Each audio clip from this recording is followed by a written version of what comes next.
And with that, ladies and gentlemen, I'm now going to be taking the privilege of introducing and inviting Mr. Neil Chatterjee, Chairman, Federal Energy Regulatory Commission, USA. He made an impactful address at the inaugural session this morning, and I'm going to very briefly introduce him again to those of you who are joining us now. Mr. Neil Chatterjee is serving as Chairman of FERC now for the second time since August 2017. He's also an American lawyer and a political advisor, and he's graduate of St. Lawrence University and the University of Cincinnati College of Law, and he has played an integral role in the passage of major energy, highway, and agriculture legislations in the United States of America. So let's extend a round of applause and welcome him once again to the podium, Mr. Neil Chatterjee.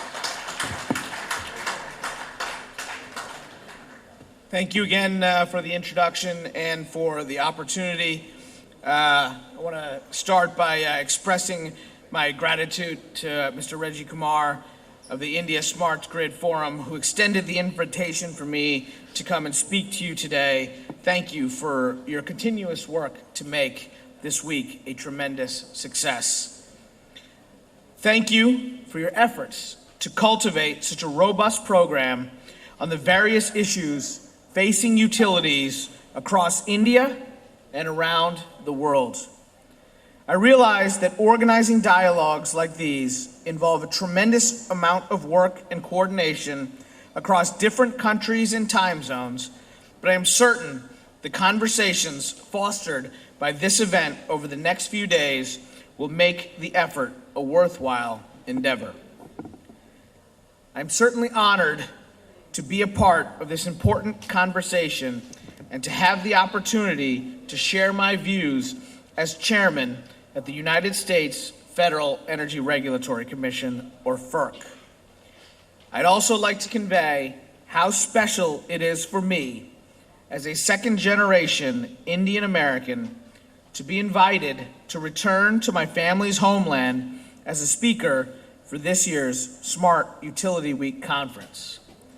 If someone had told me as a student in high school living in Kentucky that I'd be standing before you today as the first Indian American commissioner on the commission, I doubt I would have believed you. So it is my utmost privilege from a professional and a personal perspective to be with you here for this event. The India Smart Utility Week provides a unique platform allowing leading energy policymakers, industry, and other stakeholders from across the world to come together in the same room to exchange insights and solutions to shared challenges. I believe those conversations are invaluable, and I know many across this room feel the same. Today, I will share my perspective on the role of energy regulations in enabling the energy transition, how that corresponds to the issues facing India's regulators, and the role that I see our countries playing in working together on solutions to these critical questions. We are in the midst of a truly significant moment in our collective energy history. Monumental shifts are occurring in the energy mix. New and innovative technologies are enabling more resources to compete, and policymakers are pushing for cleaner fuels to power our grid.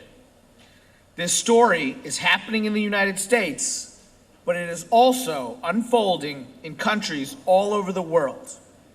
India, in particular, is experiencing massive changes, in part based on these trends. These changes are creating opportunities for all of us. It is an exciting but challenging time to be an energy policymaker.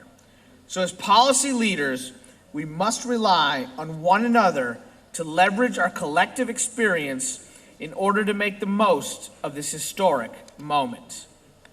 Today, I'd like to share with you some of the priorities, challenges, and opportunities that I see in the energy landscape moving forward.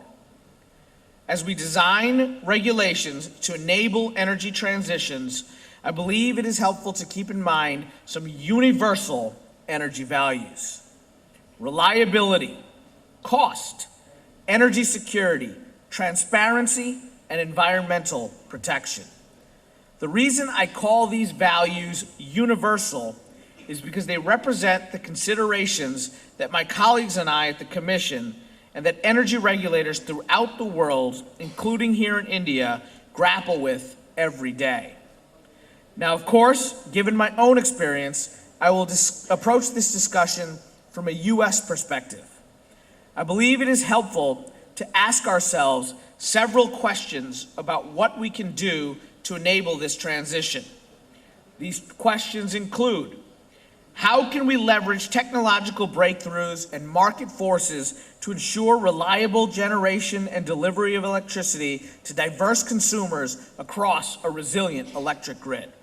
How can we accomplish that goal in an environmentally sensitive and cost-effective manner? How can we design transparent regulatory ecosystems that enable private sector investment in achieving the policy objectives described above? And how can we harness emerging technologies and market forces to improve national energy security? These are complex issues, no doubt, but fortunately, the fact that our nations share these complementary challenges means that we also share the opportunity to develop complementary solutions.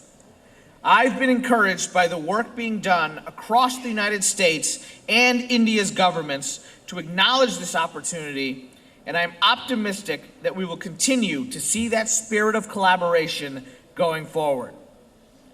In my remarks today, I will further explore the energy challenges facing the United States and actions we have taken to enable a transition to the grid of the future. As I touched on briefly earlier, managing the dizzying pace of technological innovation gets to the core of many of the challenges that we are currently confronting in the U.S. With each technological breakthrough comes the potential for tremendous good, but also new challenges for energy policymakers. That litany of challenges is as lengthy as it is complex, but I'd like to speak to a few of those now. First, novel production techniques have unlocked vast reserves of inexpensive natural gas within the United States. Efficient fracking technologies have opened up previously inaccessible natural gas reservoirs for production. In doing so, it's yielded historically low energy prices for individual consumers. It's made U.S. industry cost competitive with our international competitors, and it's promised reduced power sector greenhouse gas emissions going forward. Additionally, it's worth noting that U.S. energy security, or more specifically, fuel security and diversity, seems much closer to reality than anyone could have imagined a generation ago. But the increasing importance of natural gas-fired generation has not left U.S. policymakers without challenges. We've been forced to face mismatches in the physical location of fuel supplies and energy markets that demand the build-out of new pipeline capacity, which has become increasingly more controversial in recent years. And we've seen cheap natural gas electric generation displace many of the coal and nuclear generation units that have been the reliable, resilient backbone of the U.S. electric grid for generations. Similarly, technological advances have led to rapid growth of renewable energy resources within the United States. A mere generation ago, utility-scale wind and solar power was a pipe dream. Now, renewable resources are so important to the U.S. energy mix that they determine energy market pricing during much of the day in large swaths of the United States. The upshot of that is that renewables are increasingly an important source of cheap, clean energy for consumers. But as with the increase in natural gas generation, this greater emphasis on renewable generation comes with its own challenges. Lower energy prices can strain utility balance sheets and accelerate displacement of baseload coal and nuclear generation. The intermittency of wind and solar generation makes grid planning and coordination all the more complex. And bringing renewable energy to markets requires the build-out of expensive new transmission lines. Yet it's clear the rapid pace of technological innovation and the new challenges it brings is not slowing anytime soon. For instance, innovative energy management techniques such as improved energy efficiency, demand response, and curtailment can improve grid reliability and save consumers money. But they can also contribute to flattening energy demand and, in turn, make needed investments in the grid less attractive. Distributed renewable energy resources and microgrids can make portions of the grid more reliable, resilient, and cost-effective for consumers. But they can create equitable concerns if those benefits are not evenly distributed. Energy storage technologies are fast maturing, and their effect on consumers and energy markets is hard to gauge at this point. But based upon my conversations with experts in this space, I anticipate that energy storage will be transformative.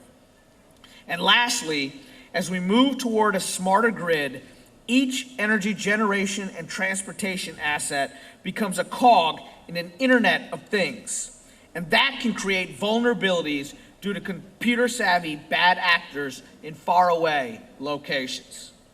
Some of these challenges are specific to the United States, but many of them are or could become applicable to India as demand for energy and the availability of new technologies continues to grow. And of course, India faces challenges unique to its situation as well. At the forefront of the issues currently facing India is the country's need to satisfy its torrid energy demand growth. India is currently the third largest energy consumer in the world behind China and the United States, driven principally by its rapid economic growth. Last October, the IMF reported that India will again be the world's fastest growing economy with a 6.1% annual growth rate. As that growth continues, India's power demands will also continue to accelerate. According to the U.S. Energy Information Administration, India will have the fastest growing rate of energy consumption globally through 2050. By 2050, EIA projects that India will consume more energy than the United States by the mid-2040s, and its consumption will remain second only to China through 2050. Satisfying India's demand growth over that period will require tremendous investment in a diverse set of new generation resources. Second, India must work to ensure more uniform access to reliable energy supply. Prime Minister Modi's government has made increasing access to reliable energy supply a policy priority. I've been pleased to read reports of great progress under the Prime Minister's Power for All initiative. Third, India is pursuing increased fuel diversity in its generation portfolio to improve access, reliability, environmental protection, and energy security.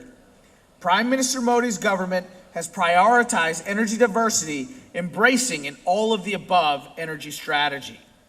The centerpiece of that effort is the Modi government's initiatives to increase renewable generation from around 60 gigawatts, which is 18% of India's installed nameplate generation capacity, to 175 gigawatts by 2022, with most of that figure coming from new wind and solar generation.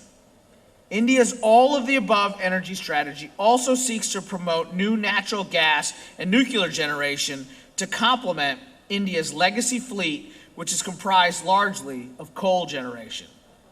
Fourth, India seeks to build out necessary transportation and distribution infrastructure to support the Modi government's objectives of energy access, fuel diversity, and energy security. Of course, that task is not an easy one. Increased energy demand and improvements in access will require significant investment in transmission and distribution assets to alleviate congestion on India's existing grid. At the same time, new renewable and natural gas generation assets will require the build-out of infrastructure like natural gas import terminals, natural gas and oil pipelines, and electric distribution and transmission architecture. This will necessitate coordination between regulatory agencies, private developers, and other stakeholders to ensure the efficient build-out of energy transportation architecture. Fifth, the country is considering diversification of oil sourcing to meet increased demand and improve energy security. India is a net importer of oil and has expressed a desire to reduce its dependence on Middle Eastern oil exports for energy security reasons. Additionally, India's economic growth has swelled the ranks of automobile owners, further accelerating oil demand.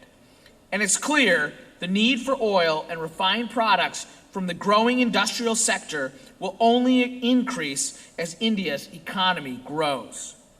None of the challenges I've described above have an easy solution, but I believe there's real value in India and the United States drawing upon the other's experience and resources to fashion creative, complementary solutions tailored to our particular circumstances. In my view, some areas of possible cooperation include the following. First, the United States and India can draw from one another's experiences in designing policies and regulatory structures for a 21st century energy sector. In fact, my agency, the U.S. Federal Energy Regulatory Commission, has recognized the importance of dialogue with our Indian counterparts as we have been parties to multiple MOUs over the years with the Central Electricity Regulatory Commission, or CERC, and the Indian Petroleum and Natural Gas Regulatory Board, or PNGRB. That's because we recognize that India and the United States can each be laboratories of innovation for one another. Indian energy policymakers can see what works and what doesn't work in the United States, and U.S. energy policymakers can look to India's experiences to inform the design of our own energy policies. On the U.S. federal level, FERC has undertaken a number of regulatory initiatives directed towards managing the integration of innovative technologies within wholesale natural gas and electricity markets. The results of those efforts could prove informative for the efforts of our counterparts at CERC, the PNGRB, and elsewhere in India. A short list of those FERC initiatives include the following. Continued work on DERs. Recognizing that capabilities of distributed energy resources continues to improve and their costs continue to decline, the Commission was concerned that these resources may face barriers that limit their participation in organized wholesale electric markets. To that end, the Commission held a technical conference in the spring of 2018 to gather more information from stakeholders, and we are currently evaluating that information as we work towards addressing any barriers to entry DERs may face when seeking to participate in wholesale energy markets. We had a rulemaking on the integration of energy storage in electric markets. In February of 2018, FERC issued Order 841, which implemented new regulations to remove barriers to energy storage development and facilitate the participation of energy storage in FERC-regulated organized wholesale electric markets. The Commission recently finished a robust review of compliance filings that dealt with complex technical issues surrounding implementation of the rule. Competitive transmission processes, providing incentives for private sector investment in new electric transmission architecture.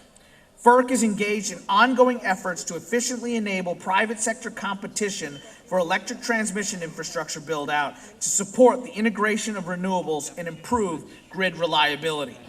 The Commission also continues working to incent greater transmission investment through its incentives and ROE policies. We have a number of regulatory initiatives to keep energy sector cybersecurity practices one step ahead of emerging threats.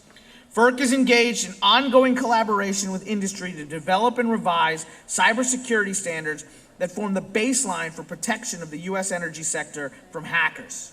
For example, we approved the first ever supply chain security standard and a new enhanced cyber incident reporting standard.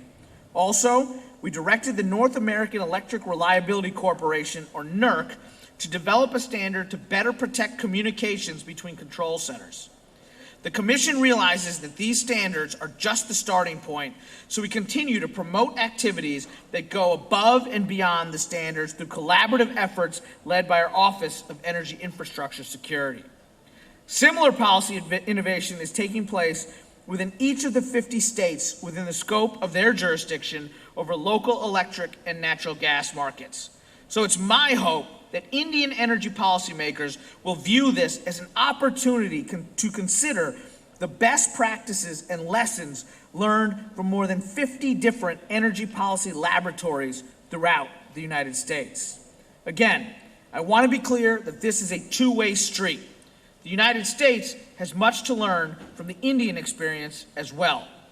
The Modi government and the Indian states have very ambitious energy policy goals, and I and my fellow commissioners at FERC look forward to gathering insights from our counterparts at CERC and the PNGRB and throughout the Indian government in implementing Indian energy policy objectives.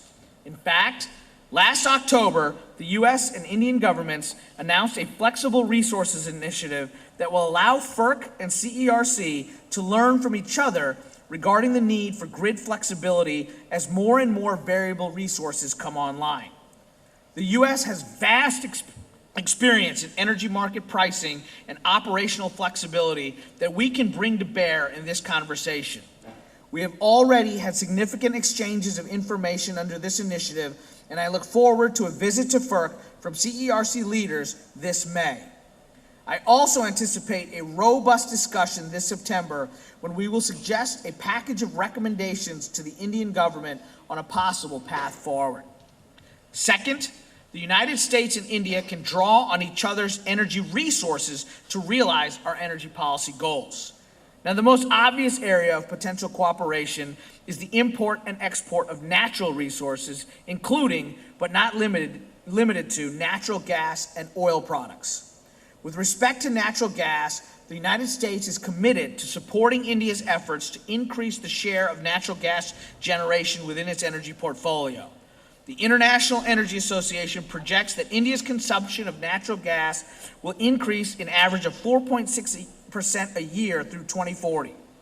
The United States and India are also exploring formal frameworks that could catalyze bilateral government and private sector cooperation to enable more natural gas generation capacity and supporting infrastructure such as pipelines and import and export facilities. I know that as a part of India's interest in increasing natural gas as a share of the country's energy mix, you're looking at both increasing domestic gas production and increasing imports. I think both of our countries see natural gas as an important step towards decreasing emissions and increasing the flexibility of our electric systems. I know that India has 5 operating terminals for liquefied natural gas, with up to 11 additional terminals possible over the next 7 years. A major priority of mine has been to increase the U.S. capability to export LNG. We approved 11 LNG projects last year.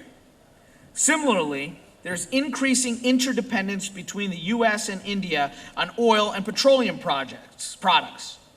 India is currently the world's 3rd largest oil consumer, importing about 80% of its estimated demand. And I'm happy to report that the United States is an increasingly important supplier of oil to meet India's demand. Continued diversification of India's oil sourcing to increase U.S. oil imports will be a boon for U.S. producers and exporters. It will also ensure greater energy security for India. I am proud to have played a small role in the increasing oil trade between the United States and India, and that I was on the U.S. Senate Majority Leader Mitch McConnell's staff as he negotiated lifting the 40-year-old ban on U.S. crude oil exports with the Obama administration in late 2015. Third, the United States and India can draw on each other's resources in financial sectors to realize energy policy objectives. Simply put, there will be an enormous amount of money to be made in the Indian energy sector in the coming decades. Last fall, Prime Minister Modi announced that his country will spend over $100 billion in new oil and gas infrastructure. U.S. financial services firms will want to capture a large piece of that emerging market. U.S. companies can provide India with not just the necessary working capital, but also expertise on enabling financing techniques and business models. Multiple agencies within the U.S. government are already engaged on this front.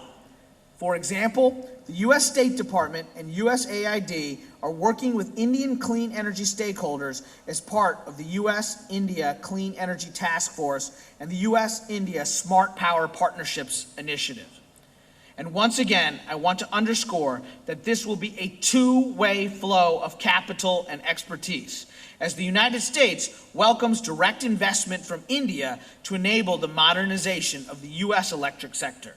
It goes without saying that both our nations hope to grow that bilateral flow of capital in the years ahead. I'm grateful to end my remarks today on what I think to be a high note. It's true that the United States and India each face challenges enabling the energy transition and advancing the universal values I identified at the beginning of my remarks. But we don't face those challenges alone. Our nations are strategic partners invested in one another's success in modernizing our energy sectors for the 21st century.